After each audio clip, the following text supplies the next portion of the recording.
वाले मामले को समझा कैसे जाए और इमर्जिंग मार्केट्स पे क्या व्यू बन रहा है। हमारे साथ एनसीड कैपिटल के अनुराग सिंह जुड़ रहे हैं। और अनुराग, मैं आपको कंग्रेचुलेट करना चाहूंगा।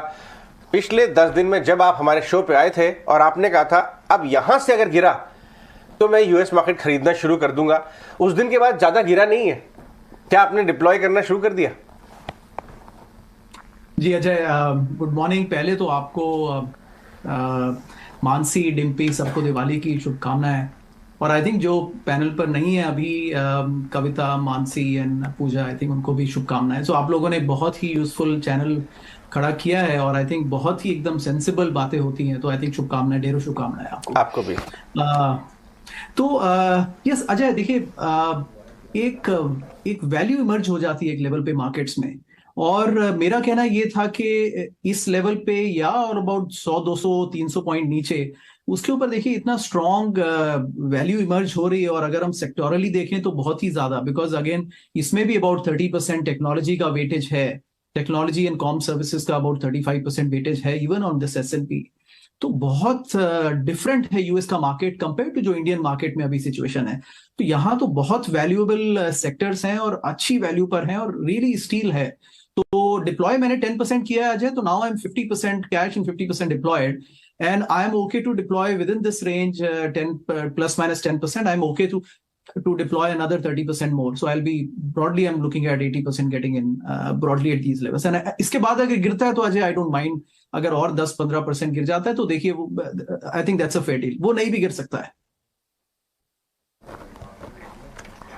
बिल्कुल अनुराग, शुक्रिया और आपको भी दिवाली की ढेरों शुभकामनाएं। इस वक्त हम देख रहे हैं विदेशी बाजार से जो संकेत आ रहे हैं उसके विपरीत भारतीय बाजार। और विदेशी बाजार अभी हम डिस्कस भी कर रहे थे कि जो ट्रिगर्स हैं, जो फैक्टर्स हैं, वो उतने ज्यादा तूल नहीं पकड़ रहे हैं, चाहे फिर कोई बड़ा इवेंट भी हो जाए। उसका भी इम्पैक्ट अब देखिए कुछ इम्पैक्ट आया नहीं, कोई इम्पैक्ट नजर नहीं आ रहा है। तो विदेशी बाजार के इस सेंटिमेंट को कैसे देखा जाए? अच्छा, एक तो ये पेंशन वाली बात मुझे पता नहीं थी, तो ये तो बड़ा अट्रैक्टिव है। भाई हमको भी नहीं पता थी।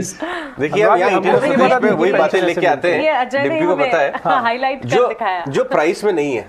अगर सब प्राइस में है तो सबको पता है। 45 दिन की नौकरी, लाइफ लॉन्ग की, 2 लाख पाउंड, 2 लाख पाउंड और बड़ा नंबर है। ये इंडिया में वैसे भी ये पेंशन को बड़ा वॉच किया जा रहा है। आई थिंक पॉलिटिशियंस की pension already on a spotlight है। तो I think it's a good deal for her anyways, right. तो तभी हमें लग रहा है कि बोरिस जॉनसन रिटायर होने के बाद भी इतने खुश क्यों रहते हैं। तो अभी समझ में आया राज के क्या है। तो पार्टी भी बहुत करते हैं और खर्चे बहुत हैं। तो देखिए मानसी, ऐसा है कि यूके, देखिए इस समय अच्छा यूएस में एक और है अजय, और वो मानसी आपने जो कहा उससे भी लिंक होता है। अभी नवंबर में इलेक्शंस हैं। ब्रॉडली हाउस जो है वो रिपब्लिकन्स के हाथ में चला जाएगा। सेनेट भी मोर और लेस लुक्स लाइक कि वो कंट्रोल कर लेंगे। अजय, ये बहुत ही मार्केट के लिए गोल्डीलॉक सिनेरियो होता है। क्यों? क्योंकि रिपब्लिकन्स जो है वो स्पेंडिंग पे कंट्रोल रखते हैं ट्रेडिशनली। सो बाइडेन साहब चाहे ही प्रेसिडेंट रहें, लेकिन कोई वो फिजिकल स्पेंडिंग और लिबरल स्पेंडिंग जो होती है वहां पे ब्रेक लग जाएगी। तो उससे क्या होगा अजय, ये तमाम तरह के जो उनके गिव अवेज होते हैं वो इन्फ्लेशन को बढ़ावा देते हैं, वो कर ही नहीं पाएंगे। तो एक यहाँ पर फिजिकल कंट्रोल हो गया और वहां पे फेड ने मॉनेटरी कंट्रोल अगर लगा दिया तो फिर यू कैन एक्सपेक्ट के मार्केट्स में इन्फ्लेशन भी जल्दी कंट्रोल आ जाएगा और फिर economy will be back on track. ये देखिए पहले नहीं था, क्योंकि अभी जाते जाते भी उन्होंने देखिए एजुकेशन लोन्स में वेवर्स दिया 10,000। Not only that, job market इतना हॉट है, उन्होंने अभी तक एजुकेशन लोन्स की इंस्टॉलमेंट शुरुआत नहीं करवाई है। वो जनवरी 2023 से शुरू होगी। अभी देखिए मार्केट इतने एक्सप्लोसिव हॉट एम्प्लॉयमेंट मार्केट में एजुकेशन लोन्स की इंस्टॉलमेंट रोक देना मतलब हर एक को फ्री काइंड ऑफ, आपने एक तरह से एक फ्री भी दे दिया एक तरह से 1 साल के लिए।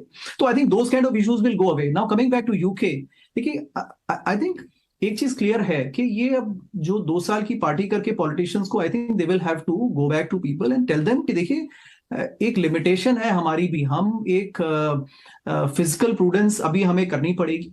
और रेट्स, इन्फ्लेशन बढ़ रहा है, रेट हाइक्स, या तो रेट हाइक्स ज्यादा करने पड़ेंगे, नहीं तो गवर्नमेंट को स्पेंडिंग कम करनी पड़ेगी। और it is time that every government goes back to people and explain them, देखिए हर चीज की कॉस्ट होती है और इसमें भी एक कॉस्ट है, तो हमें थोड़ा सा इसमें किफायत बरतनी पड़ेगी। एक और पॉइंट आई थिंक इनका सबका गोल था ड्यूरिंग दिस वॉर के Putin should be, you know, there should be regime change in Russia, but I think अभी तो ऐसा लग रहा है कि Putin one and you know and rest of NATO zero, because you know वो regime change करा रहे हैं हर कंट्री में, लेकिन वो तो टिके हुए हैं।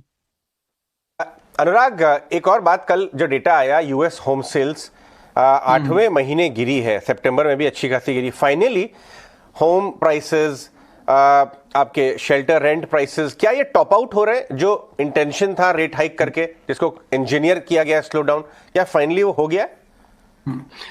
तो ऐसा लग रहा है अजय। तो देखिए उसका स्टेज का नंबर क्या, उसमें नंबर क्या है, तकरीबन यहाँ पर 4.5 से 5.5 मिलियन होम्स हर साल एग्जिस्टिंग होम्स की सेल होती है। ये नंबर पेंडेमिक में 6.5 मिलियन पहुंच गया था, और 6.5 और 6.8 मिलियन पहुंच गया था 2020-2021 में।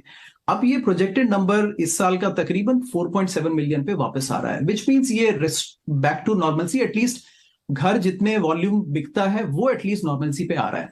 सेकेंड इज अजय, ये जो हाउस डेज ऑन मार्केट, एक हाउस अगर आपने बेचने के लिए लगाया है तो average, on an average about वो 40 अबाउट लेस देन 70 डेज, 17 दिन तक मार्केट पे रहता था और बिक जाता था।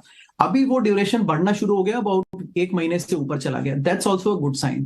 थर्ड इज लेकिन बिल्डर्स ने सप्लाई थोड़ी स्लो कर दी है, तो ऑन एन एवरेज 6 मंथ्स की इन्वेंट्री रहनी चाहिए, वो 3.2 मंथ्स की है अभी, जिससे प्राइजेस एकदम से लो नहीं आ रहे हैं। बट लुक्स लाइक कि ये बिकॉज ये एक पॉइंट पे पीक आउट करता है और देन फिर फॉल होता है। देखिए 7% का रेट झेलना हर एक के बस की बात नहीं है, और इवेंचुअली नेक्स्ट 6 मंथ्स में it will have to kind of taper out. Risk Ajay ये है कि एक क्रैश आ सकता है। देखिए रिटेल का आप माइंडसेट समझते हैं, वो घर खरीदना तब तक रोकता नहीं है जब तक मार्केट में सभी रोक नहीं देते हैं। तो दे गो इन अ हर्ड, या तो सब एक साथ खरीदेंगे, नहीं तो सब एक साथ रोकेंगे। तो एक वो माइनर क्रैश जिसको बोलते हैं वो जरूरी है उसके, और आई थिंक वो आ जाएगा तो फिर मार्केट में सब इन्फ्लेशन वगैरह सब तमाम सेटल हो जाएगा। अभी तक नहीं हुआ है, बट आई थिंक हम उस कगार पर हैं।